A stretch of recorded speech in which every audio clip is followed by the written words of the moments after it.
중간고사 이렇게 대비하면 벼락치기 끝판왕입니다. 뇌과학에서 입증된 방법만 가지고 왔어요. 중간고사 10일 전부터 전날까지 딱 이렇게만 하세요. 밤 잘 새는 법으로는 최고 수준의 노하우라고 장담합니다. 저도 이 방법으로 서울대 경영학과, 서울대 로스쿨을 갈 수 있었습니다. 안녕하세요, 한상훈 변호사입니다. 친구들 중간고사 기간 밤새는 경우 많잖아요. 아니면 2시간이나 4시간만 자고 공부하는 경우도 있을 겁니다. 오늘 그 노하우를 구체적으로 말씀드릴게요. 그런데 수학 시험 전날에는 밤새시면 안 됩니다. 특히 수학 어렵게 내는 학교 있죠? 그런 학교는 시험 시간에 머리가 잘 돌아가야 되기 때문에 밤을 새버리면 타격이 큽니다. 시험 볼 때 발상이나 풀이가 안 떠오른다 이거죠. 다만 대부분의 과목에서는 밤 새거나 적게 자는 게 아주 유리합니다. 벼락치기 항으로는 찰떡궁합이죠. 내신 시험이라는 게 머릿속에 암기해서 많이 때려박은 놈이 유리하니까요. 자, 이제부터 요령인데요. 여러분이 평소 12시에 잔다고 칩시다. 그럼 밤새는 날에는 30분 단위로 알람을 맞춰놔요. 아니 변호사 양반 귀찮게 왜 그렇게 해야 되는 겁니까? 라고 하실 수 있는데요. 두 가지 효과가 있습니다. 첫 번째로 30분마다 알람을 맞추면서 한 번씩 몸을 움직이니까 잠이 깹니다. 두 번째가 훨씬 더 중요한데요. 예를 들어서 여러분이 12시 20분에 깜빡 잠에 들었다고 칩시다.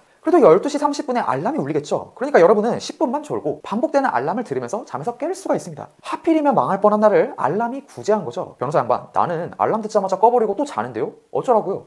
라고 하실 수 있는데요. 그런 경우에는 알람을 내가 공부하는 책상에서 좀 멀리 갖다 놓으세요. 아니면 여러 개를 맞춰놓는 방법도 있습니다. 이런 식으로 하면 알람을 끄기 위해서 결국 이동해야 되니까 잠이 깨게 됩니다. 이렇게 잠 깨고 오면서 세서 한번 하는 루틴을 만드세요. 다만 내가 알람 들어도 계속 자는 의지의 소유자라면 부모님이 순찰 돌면서 깨워주셔야 합니다. 잘 부탁드려보세요. 또 새벽 3시 이후부터는 15분 단위로 알람을 맞추세요. 이때부터는 정말 많이 졸리기 때문에 15분 단위로 맞추는 게 굉장히 효율적입니다. 또 카페인을 알아서 잘 때려 넣으셔야 되는데요. 졸린 다음부터 카페인을 때려 넣는 것보다 졸리기 전부터 카페인을 때려 넣는 게 훨씬 효과적입니다. 왜냐하면 카페인 효과가 나타나려면 30분에서 1시간 정도 걸리기 때문이에요. 그래서 여러분이 평소 12시에 잔다면 11시부터 카페인을 1시간 단위로 꾸준히 때려 넣으면 되고요. 여러분 몸에 잘 받는 그런 음료가 있을 겁니다. 몬스터일 수도 있고 레시피 같은 캔커피일 수도 있고 여러 가지 종류가 있을 텐데 어떤 음료를 복용할지는 여러분이 경험적으로 선택하시면 됩니다. 그리고 여러분들 밤새면서 공부하실 때 키워드를 쓰면서 공부하시는 게 좋습니다. 이 손을 써주는 게 무조건 좋아요. 뇌과학적으로도 손을 써야 잠이 안 오도록 우리의 인체가 설계되어 있습니다. 아니 변호사 양반, 교과서를 통째로 다 필기하면서 공부하라는 거냐? 라고 하실 수 있는데요. 그렇게 무식한 방법을 권해드리는 게 아닙니다. 키워드 위주로 쓰라는 거예요. 중요한 단어 있잖아요. 그런 것들만 노트에 몇 개씩 쓰면서 공부를 하면 암기도 훨씬 잘 되고 단답형 대비나 서술형 대비에도 굉장히 효율적입니다. 마지막 방법은요. 도저히 못 참겠다. 졸리다 싶을 때 쓰는 방법인데 서서 공부를 하셔야 됩니다. 서서 공부를 하면 졸래야 졸 수가 없어요. 서서 공부하다가 다리가 많이 아프면 그때서야 비로소 잠시 앉아서 다시 공부를 하시면 되고 앉으면 또 졸리니까 그럼 또 서시면 됩니다. 어떤 감성이냐면 오히려 앉아서 공부하는 게 특별한 상황이다. 이런 마인드로 하시면 됩니다. 즉 기본값이 서서 공부하는 걸로 세팅되어 있어야 하죠. 특히 새벽 3시부터는 웬만하면 서서 합시다. 당연히 여러분들 아시겠지만 누워서 공부하면 그냥 자겠다는 뜻입니다. 내가 눕는 순간